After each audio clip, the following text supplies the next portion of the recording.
Good morning, everybody. So nice to see you all here. Let me just make sure I get everybody here. I hate to leave people in the waiting room. Okay. Hi, guys, so welcome. I'm so happy to see new faces and old friends. We do have this program, this intensive is open to alumni in the program. So um, we're going to be meeting new friends, making new friends, and seeing old friends, and it's going to be so exciting. So feel free to leave your camera on or off. The only thing I ask is that you stay muted unless you have something that you want to add.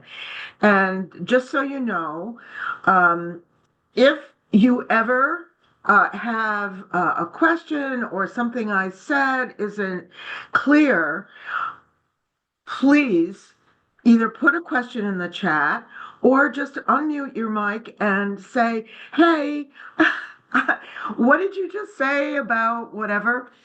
Because I never mind that. I never mind that you jump in and ask a question because it's really, really important that each concept or each idea as we go along is clear and it makes sense to you. So if it doesn't, just let me know. Because I don't want you, because if one thing doesn't make sense, then the rest of it is going to, that confusion kind of mounts as you go along. So don't let that happen. Okay.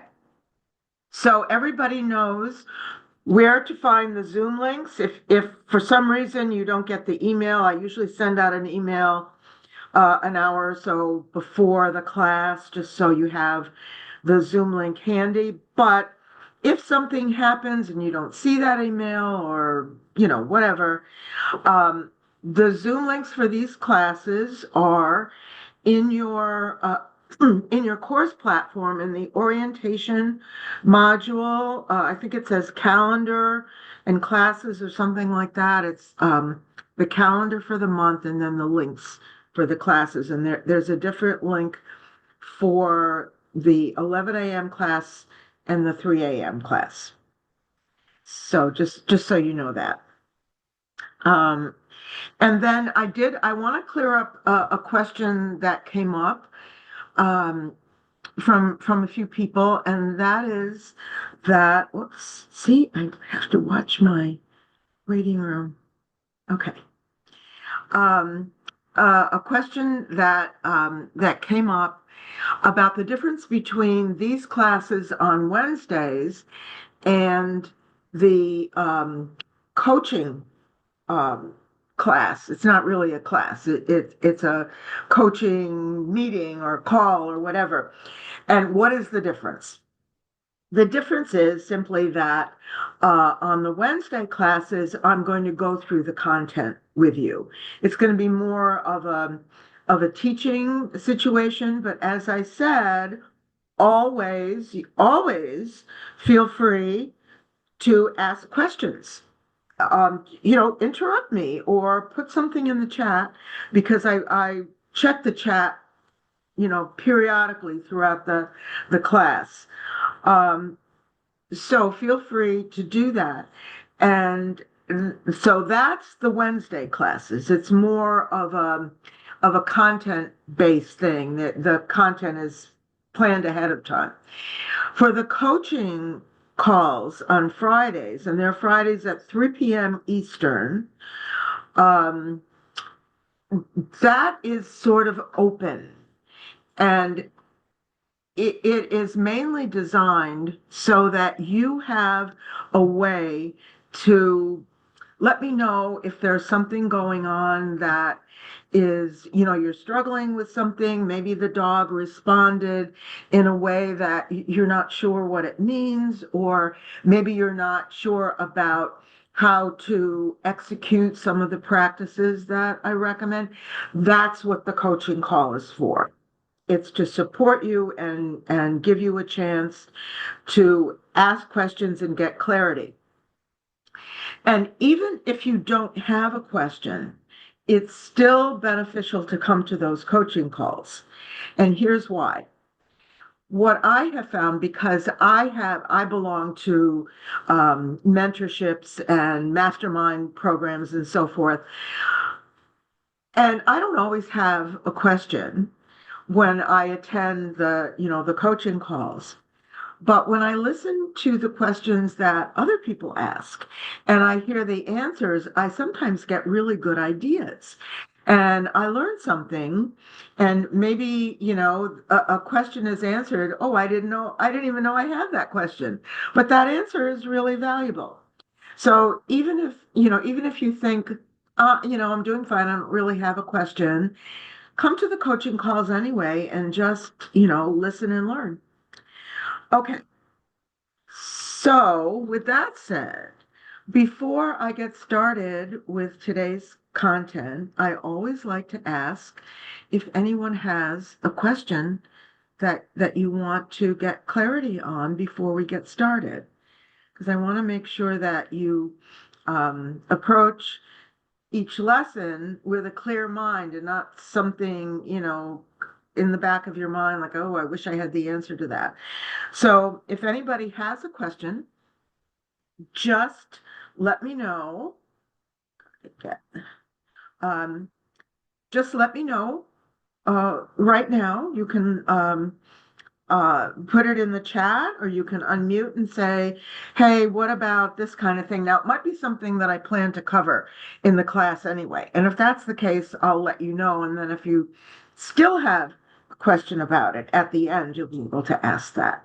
So if there aren't any questions, then I'm going to go right to the presentation. So what I'm going to do first is cover the general principles that were in the relaxation module. So I'm going to talk about just the whole concept of relaxation, why it's first, why it's important, and then get into some of the details about it. And then I will go over the practice, the essential practice of relaxed breathing that was in the lesson for this week.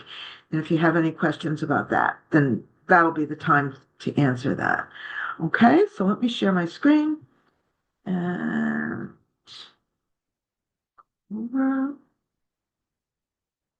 okay. So, and I'm going to make your little camera faces a little smaller. And here. And then I'm going to make this nice and big. Okay. All right. So if you ever can't see my screen or something goes wrong, just unmute and tell me. And also, I should mention this. Every once in a while, my internet connection just dies. I have no idea why. Doesn't happen that often, but every once in a while it does. If that ever happens during a class, just hang in there, because I do have a backup internet connection that I can use. So, don't worry. I'll, just hang in there and I'll reconnect and we'll go on with it. Okay. So, relaxation. We're starting with this principle, this practice, because it lays the foundation for everything else. So let's talk about how that happens. So it's kind of a cascade of events, and relaxation starts in the body. You can't rationalize yourself into relaxing. It starts in the body, and that's why I recommend that you start with breathing, because the body has to feel relaxed. When the body feels relaxed, it tells the brain you're safe. Everything is okay. So let's look at this kind of cascade of physical events. So the first thing is muscle tension. And when you're starting your relaxed breathing, you might notice, oh, my shoulders are really tense, or my jaw is tensed. Maybe, you feel like, oh, you're just kind of clamping down with your jaw. So you can intentionally decide, I want to relax those muscles in my jaw, in my shoulders. Maybe there's tension in your chest. You can make a physical decision to say, I'm going to relax those muscles. Now, they may only relax 10%. That's okay. Because you're not going to go from 0 to 100 in one decision. It's a process. So you can begin that sense of relaxation. And then when you do that, when your muscles start the when you decrease the tension in your muscles, then circulation increases. Now that's an automatic thing. You can't just say, I'm going to increase my circulation. It happens as a byproduct of relaxing your muscles. And then your heart rate normalizes. So maybe if you're feeling tense, your heart rate might be a little faster than whatever that normal rate is for you. So it normalizes, and then it might even slow down a little bit, but it goes to whatever is normal for you. And then your breathing can slow a little bit, and that you can make an attention. I'm going to talk about different little techniques in a minute, but um, your breathing is going to just kind of, it'll be deeper. You're breathing, not shallow breathing from your chest, but a deeper breathing from your diaphragm. And you can tell if you're breathing from your diaphragm by just putting a hand on your rib cage, and you should feel your rib cage should expand and contract. So it expands as you exhale, and it contracts as you inhale. It feels like it should be the opposite, but that's what it does. Um, And then that slow breathing signals your body to release endorphins, which are the relaxation hormones. They're the well-being, feel good hormones. And then that triggers a felt sense of safety, and a feeling of well-being increases. Like everything is just fine, relaxed, right? And the great thing is when you create this sensation in yourself, your dog can experience the same thing. And this goes way beyond training or some of the behavior modification. I have more to say about that in a little bit, but it goes way beyond that. You're not training your dog, because what's really happening is that you're creating an environment where all of the practices and the techniques that we're going to cover in the next several weeks are, you create an environment where all of those things happen easily. They're not only possible, but you create an environment where those things can flow in a natural way. So our next section is movement or mobilization. Mobilization is linked to safety, and we'll talk a lot more about that. Patterns make things predictable. Predictability makes us feel safe, and it enables relaxation. So that cycle keeps on going and going. And this little central piece right here, that is attunement. That is where relaxation, mobilization, and patterns all overlap. And this system is integrated. Notice that relaxation overlaps with mobilization and patterns, and the same with mobilization patterns and so forth. Everything overlaps, everything is integrated. We're going to talk about each of these practices separately so that you can gain a deeper understanding of what each one is all about and how to use them. But always keep in mind that they don't exist independently. They don't work independently. They work synergistically with each other. So let's take a closer look now at a relaxed environment and how it can support self-regulation. And keep that term in mind as we talk about what our goals are for ourselves and for our dogs. We want our dogs to have autonomy. We want them to be able to self-regulate. We don't want to get caught in that cycle of trying to micromanage everything that the dog is doing.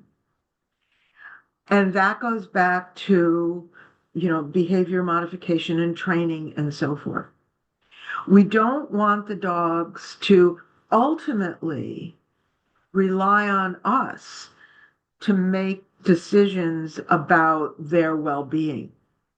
We want the dogs to be empowered to choose what is in their best interest, what is going to be most regulating for their own nervous systems.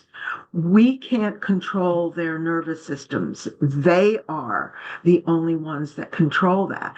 But we want to empower them with the tools to self-regulate. That is really, really important. That's a key piece of this whole program and this whole system.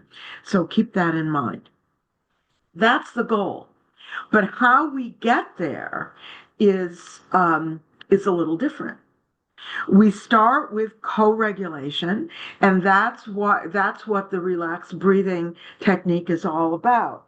And as I look down here, I have two of my dogs curled up and sleeping on little beds. And I have one little dog. He's curled up in a little donut bed right here beside me, because that's where he feels most relaxed. And my attitude is right now, I'm just so excited and happy to be able to talk to you about this topic that I think is so important and that I love talking to people about. So they probably sense that I'm feeling pretty good, and so they're relaxed. So that's an example of co-regulation. And that means that the dog is picking up on your energy. And just for a minute, let me just mention the importance of energy fields. We all have an electromagnetic energy field that surrounds us. It's the energy that gives us life and keeps us breathing, keeps our heart beating, and so forth. That's energy. Animals also have an energy field. If an animal is alive, an animal has an energy field. But their energy field is a little different from ours because they are much more keyed into survival. So their energy field, for that reason, is bigger than ours. It extends in a wider area. Even though it's invisible, that energy field extends in a wider area.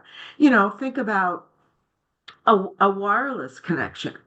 If you're out somewhere and you have your laptop or your phone or your iPad or whatever, and you want to connect to the internet, you can go somewhere and connect to a wireless. Can you see it? No.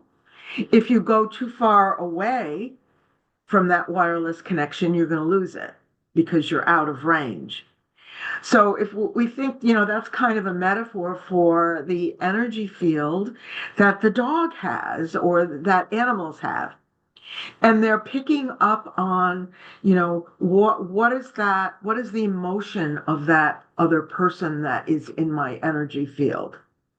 What is their physical state? Are they feeling well? Are they feeling ill? Um, what are their emotions? What is their, what is their social attitude? Do they want to connect or are they withdrawn into themselves? So the dogs can pick up on all of that from a much farther distance. So you don't have to be right next to your dog or even touching your dog in order for your dog to pick up on your energy. So co-regulation is a key principle for this. It's going to help your dog understand that you are a safe place to be. And you can carry that. You carry that safety with you wherever you go. If your dog is struggling with being in a certain outdoor area and maybe is triggered by other dogs coming into his energy field, his range of vision.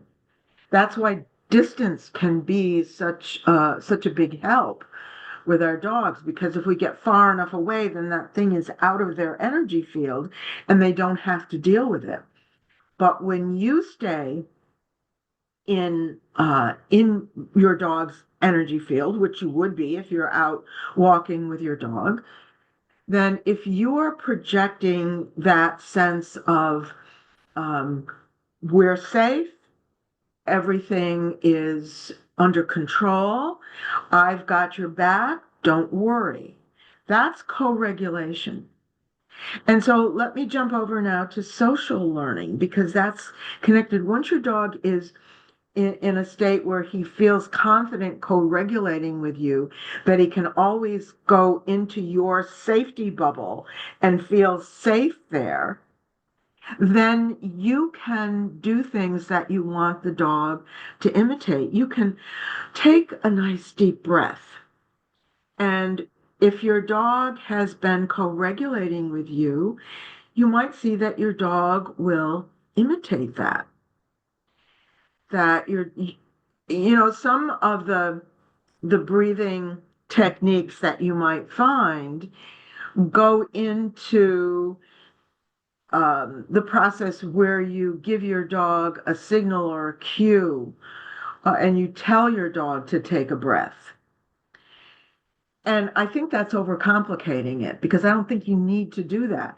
I think if you are co-regulating with your dog and you have practiced that in a distraction-free setting where everything is, things are calm and regulated, your dog is going to breathe at the rate that you are. That happens over time.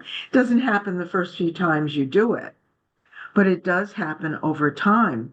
And I'll just tell you a quick example.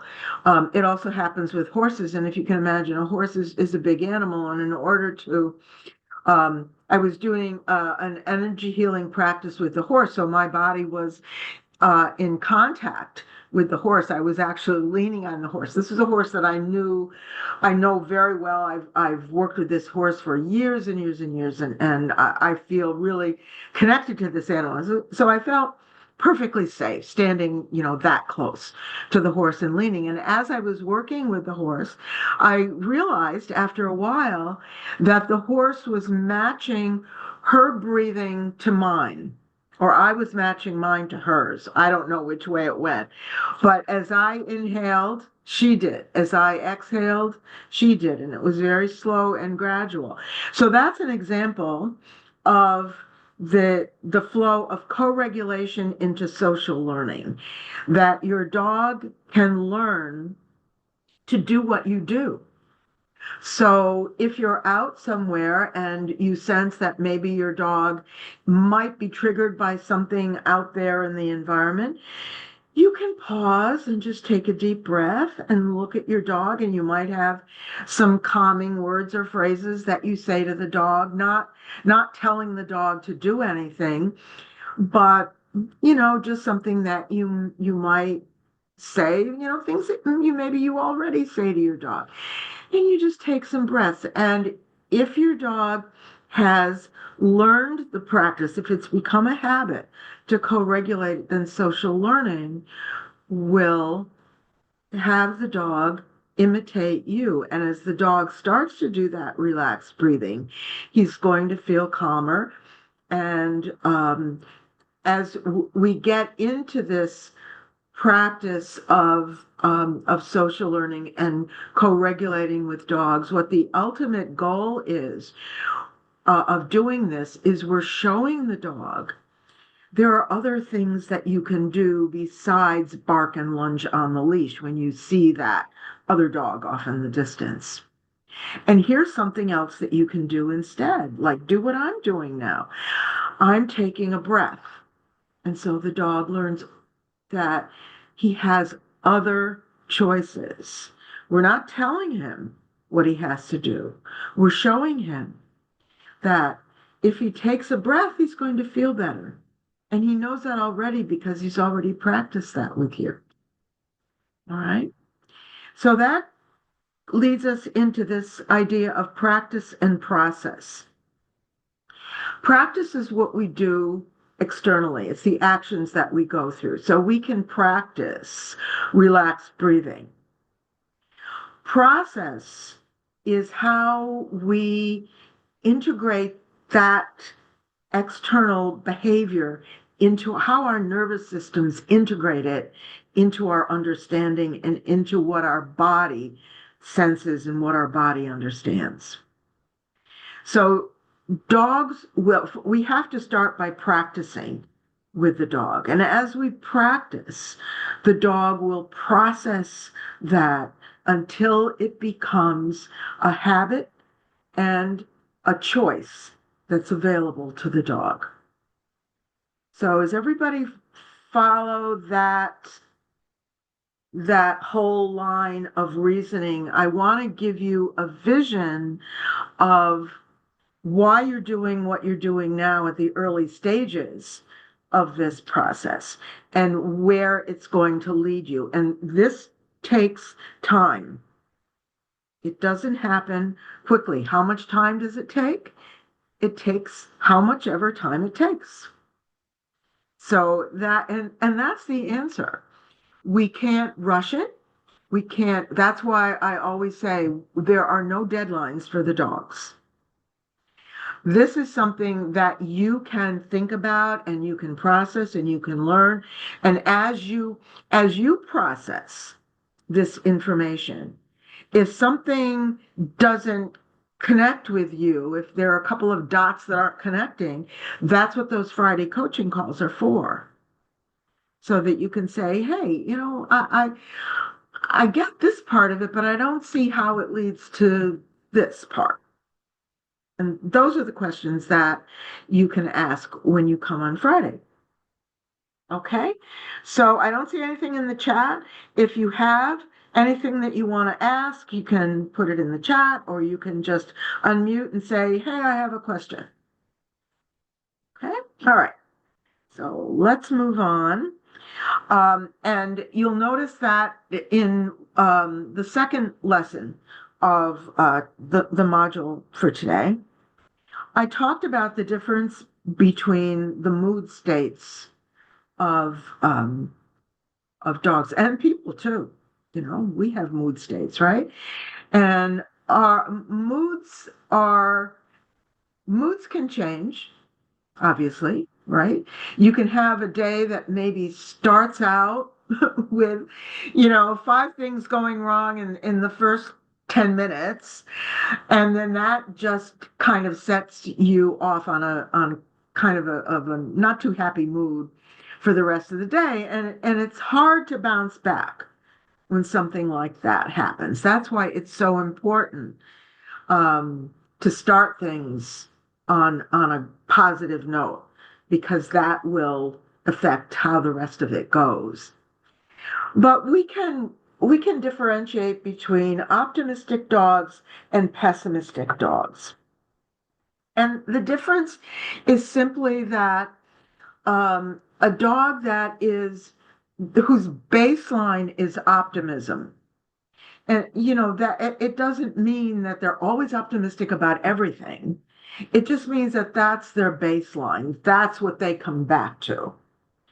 Um, so if their baseline is optimism, then when they encounter different things or new things or changes, their attitude is curious.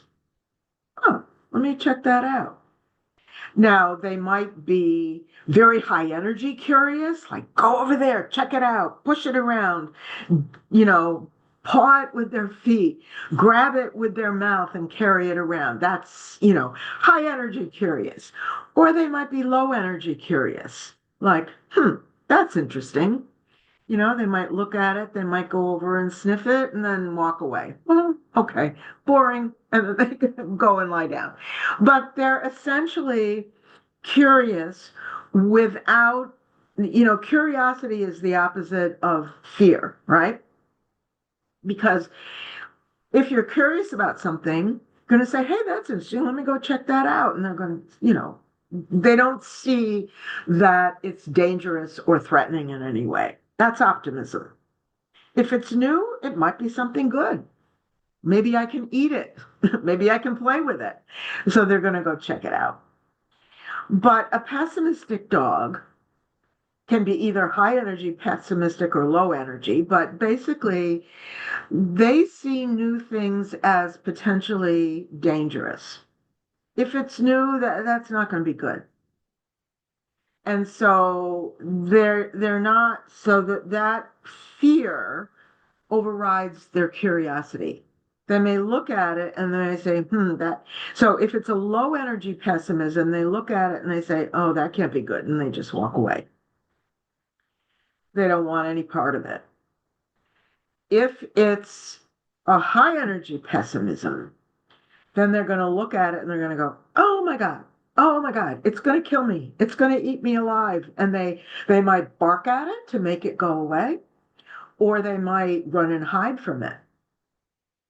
So that's essentially the difference. And those examples I gave you were kind of extremes. There's all kinds of variations on the spectrum. It's not, every individual is an individual.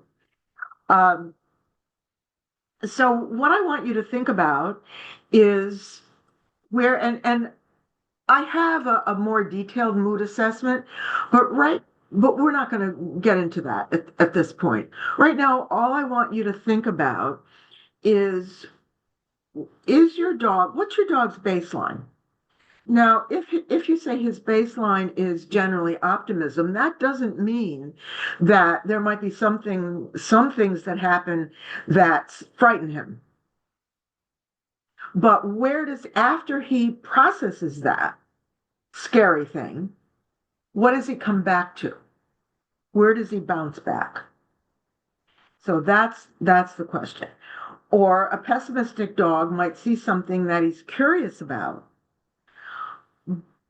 but after he processes that, what's his baseline? Where does he come back? You might have to think about that a little bit. You might have to, do some objective observation of your dog. And it's hard to be objective about your own dog.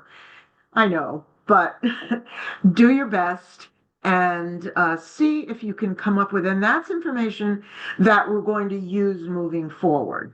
And you might change your mind. You might decide something now, and then as we, go through the program, you might change your mind. So I want to talk about secure attachment, but before I do that, I want to see what questions we have.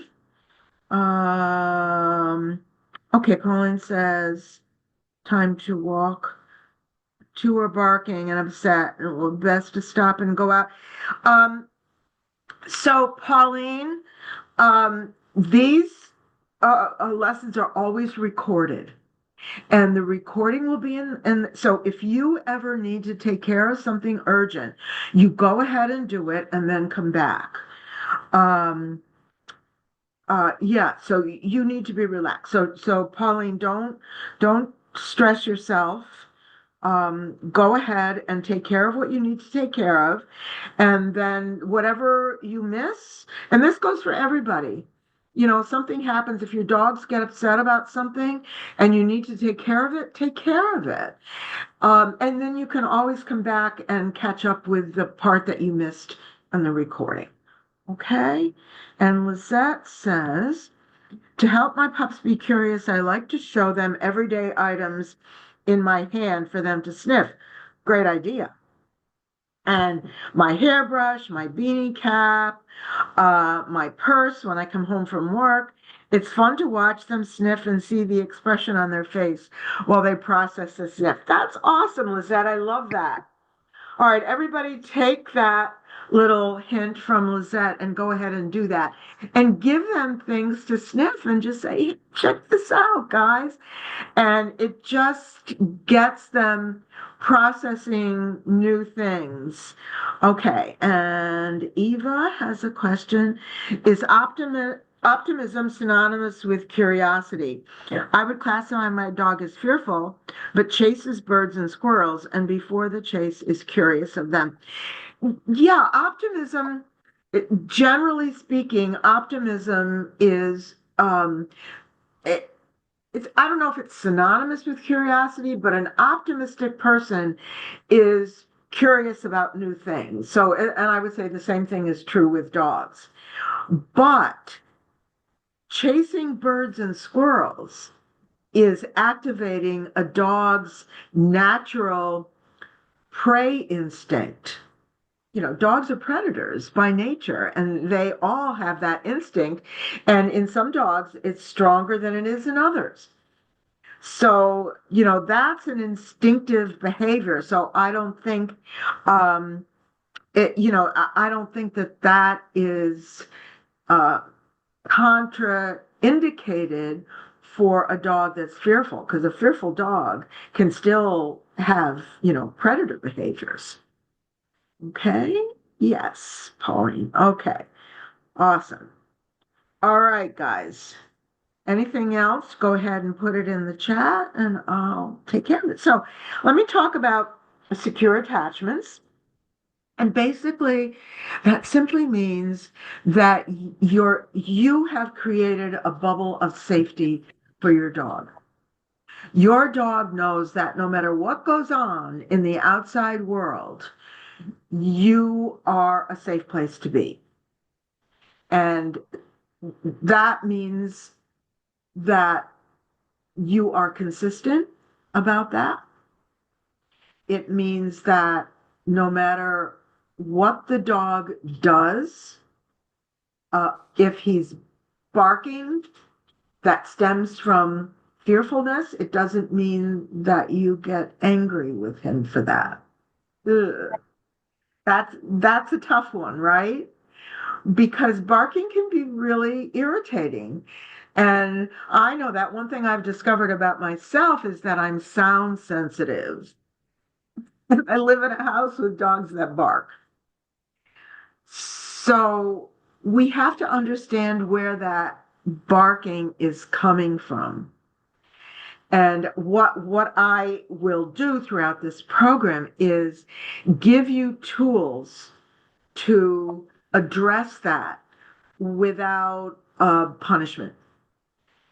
Because when you if your dog is barking out of fear and anxiety, like barking and lunging on a leash, I think there's somebody who's unmuted. So if you could just check and mute your mic if you're unmuted.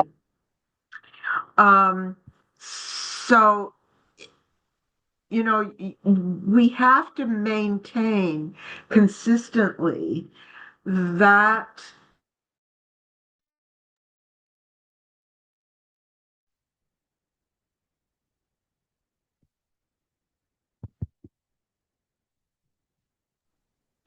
Okay, So I don't know why that just happened.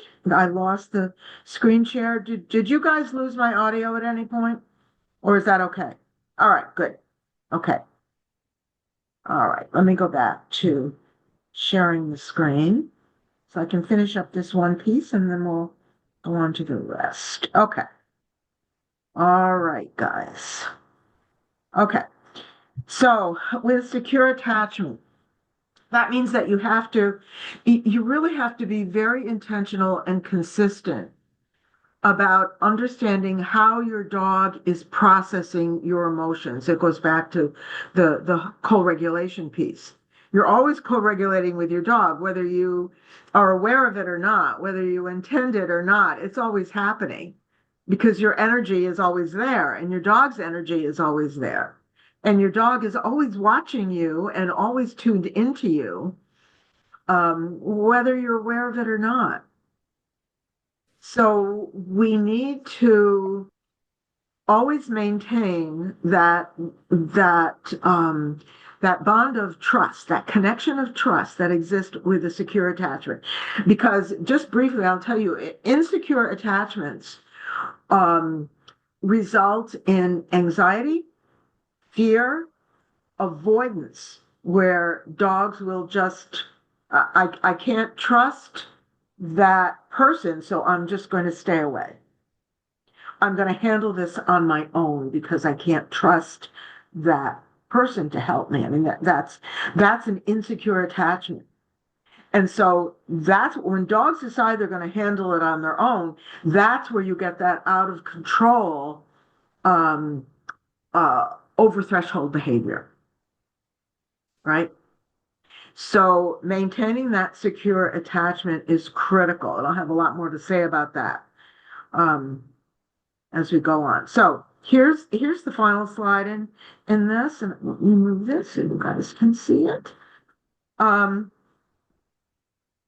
want you to think about this quote that I was attending a workshop seminar, and one of the speakers said this. And I said, oh my gosh, fortunately I had a recording. So I said, oh my gosh, I have to go back and copy that down. I don't even remember who it was. So I can't give credit to the speaker, but I said, oh my gosh, I have to write that down because this is perfect. And let me tell you why this is important. If you go outdoors and watch the birds, hopefully you're someplace where you can see birds because you can learn a lot from them. And when a bird lands on a branch, and this morning I was sitting out on my porch, even though it was cold, I was wrapped in a big blanket, drinking my hot coffee because it's so therapeutic to go outdoors first thing in the morning. So, and I was watching the birds, and there was it was probably a hawk or something. There were two of them, and they were perched on the very, very top of a tree.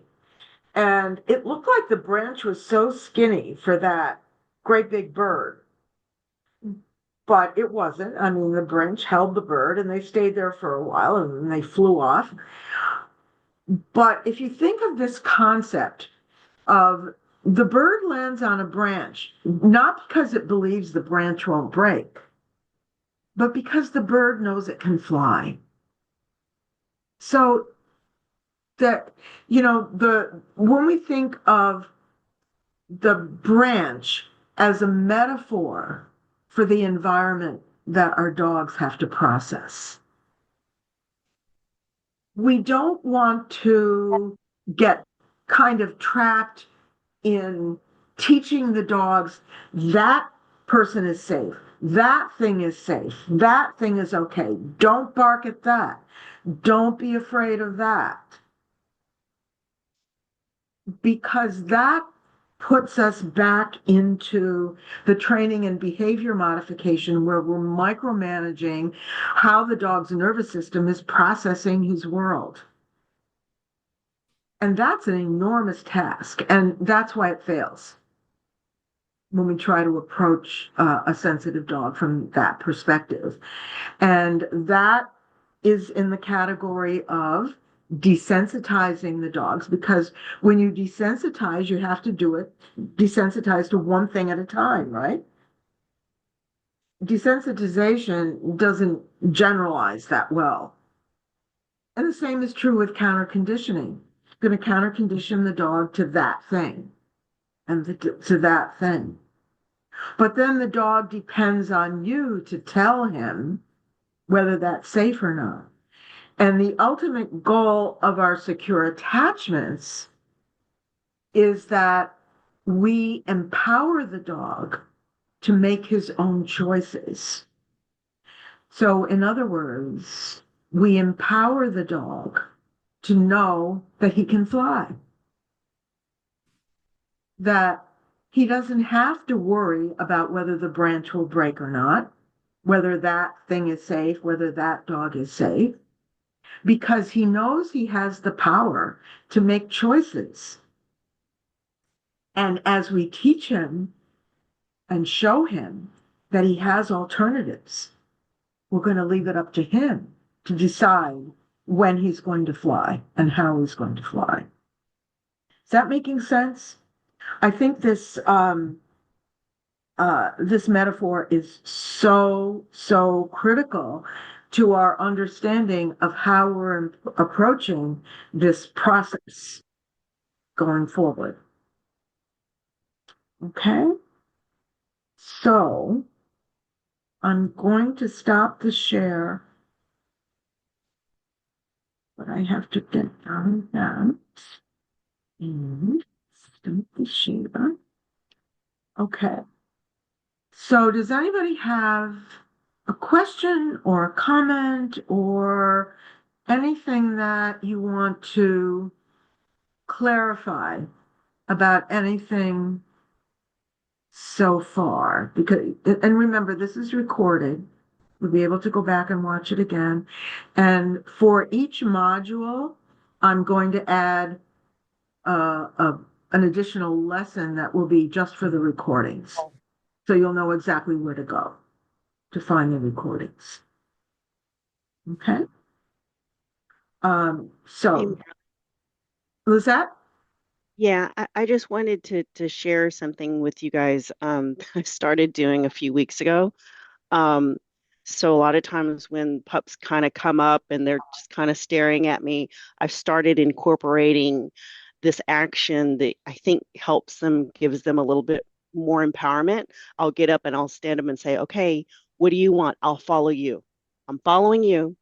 And then they just I follow them to wherever they need to be, whether it's they want a snack or the ball's under the bed, or they can't get the little toy from wherever, or if we're outside, they want to, I don't know, just so I've been kind of doing that, and they're starting to get used to it, and it's interesting to be able to connect and communicate with him in that, and with the both of them in that way, and giving them agency to kind of have me follow them and try and figure out what they want or what they need. Yeah. That Lisette, that's beautiful.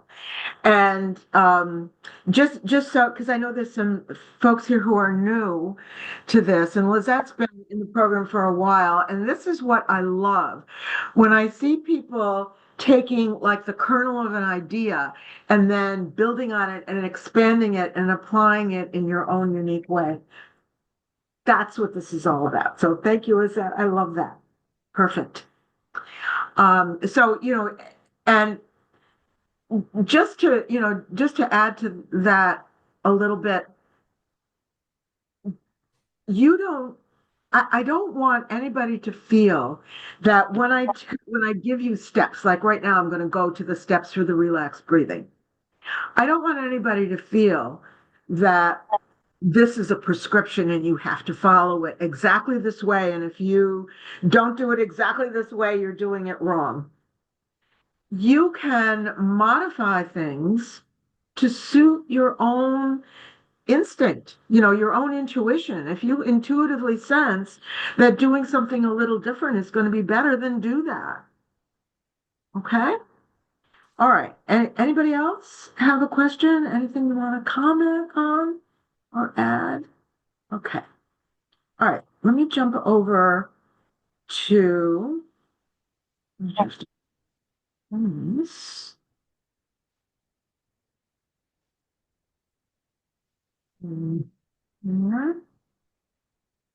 Okay.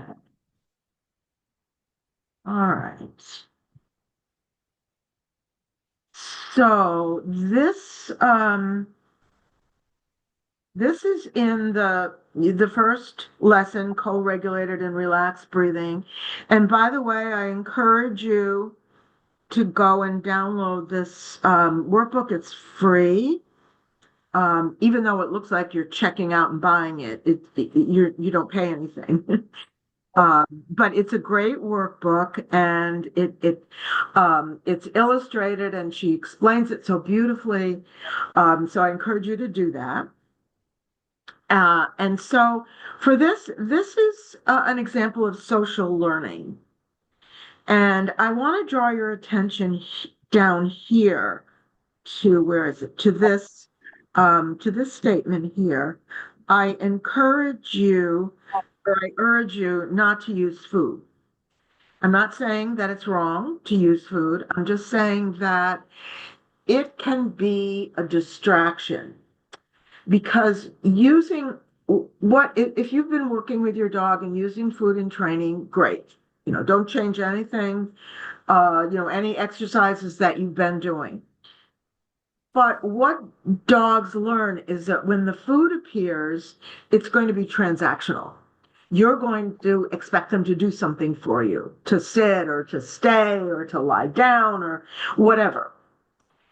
Um, and this co-regulation isn't transactional. It's connection. And it's an empowered connection, because the dog does it by his own free choice. So he has agency. He connects with you because he wants to. Like my little dog that's sleeping in the bed here, I didn't tell him to do that. I just put the bed there, and it was up to him if he wanted to sleep in it or not. So he did. And he has other places he can go. He doesn't have to sleep here, but he decided he wanted to sleep in the bed that was near me. So that was his choice. So, and that's why I think food can kind of interrupt the process. So that's just my recommendation. So for these steps, I just want to clarify them for you. You're going to start by um, probably sitting. You can lie down if you want, but just kind of just get comfortable and feel grounded. And by being grounded, I mean that your feet are on the floor. Um, Ideally without shoes, because that way you can really feel the surface that's under your feet, and that's an important physical sensation for grounding. Um, and then be aware of what's around you. So one of the ways to do that is to just let your eyes wander around the room. Just look at the things and name them. You can do it mentally, or you can say the names out loud. And just start with one corner of a room and look up at the corner, and then just kind of let your eyes wander, to the next corner of the room and so forth. And just take in the environment that you're in, and then become aware of your breathing. Don't consciously say, I have to change my breathing. Just focus on it. Just think about it and be aware of it. And just be aware of whether your breathing is shallow, you're breathing from your chest, or if you're breathing into your diaphragm. As I mentioned earlier, your ribs will expand and contract as you breathe, and that is because your diaphragm is moving as you're breathing. And that's breathing from your diaphragm is a more relaxed version of breathing. And then you can, consciously slow your breathing down. And one technique that you can use if you want to, I find that um, counting when I'm practicing relaxed breathing is distracting to me. That's me. Other people find it very helpful. So if you find it helpful, then do that.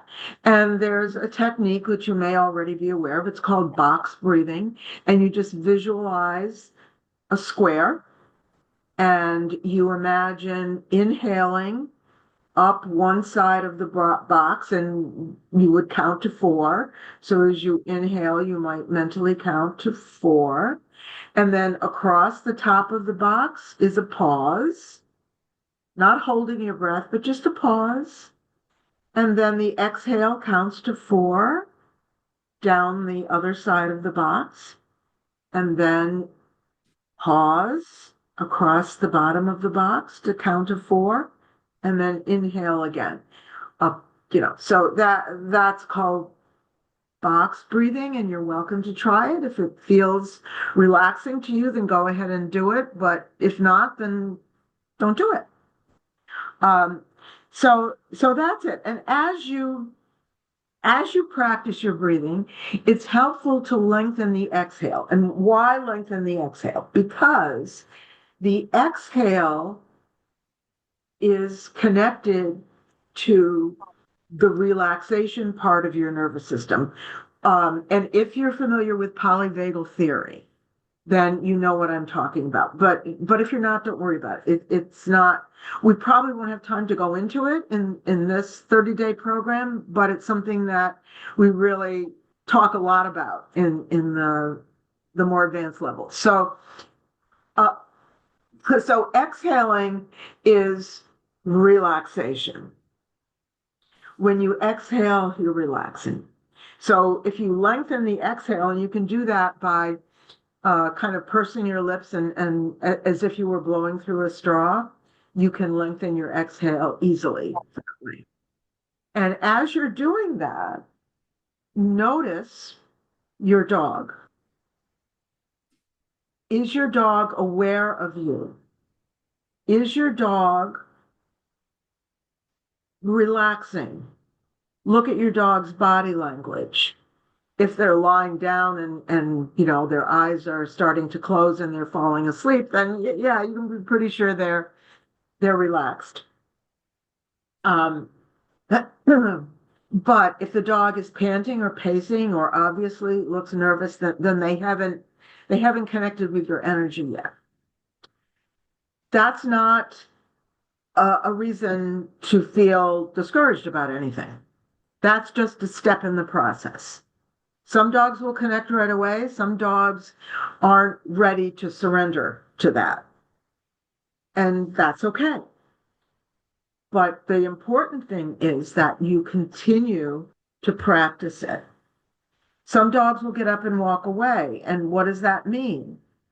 It might mean that they have connected to your energy, but they're not quite ready to process it yet. They need some time. They need a little bit of space. So it's really important that you not only allow, but you reinforce a dog's choice to walk away. You might even say something, that's a good boy. That's fine. You're okay. Anything like that you say that just supports the dog's choice. Um, Having a safe exit available is a key piece of self-regulation for our dogs. Okay, so we're just about out of time, so I'm going to stop the share and I'm going to check on what's in the chat. So Eva says, so boosting a dog's confidence supports self-regulation. Yes, giving the dog confidence is, I believe in my ability to make these decisions, right? So yes, remember, confidence is empowerment. Confidence is, I feel empowered that I can safely make this choice and that I will be okay. So anything that you can do is in along those lines is yes, is helping with self-regulation. And yeah, Susan, uh, thank you for supporting Lizette for that because that was a beautiful contribution. And Cornelia says, I say, show me. Yeah, same thing. Show me. I'll follow you. Show me. That's, it's all boils down to the same thing. So that's an example of you do what feels natural and comfortable to you within these broad general guidelines. And so we're all aiming for the same goal, but our journey to that goal might be slightly different for all of us. So, and that's fine. Yeah, show me. It's short and sweet, right? Okay, guys. So we're at the top of the hour. I want to thank you so much for being here. Um, and hopefully I'll see you on Friday. And if you have any questions at all, that's where to bring them.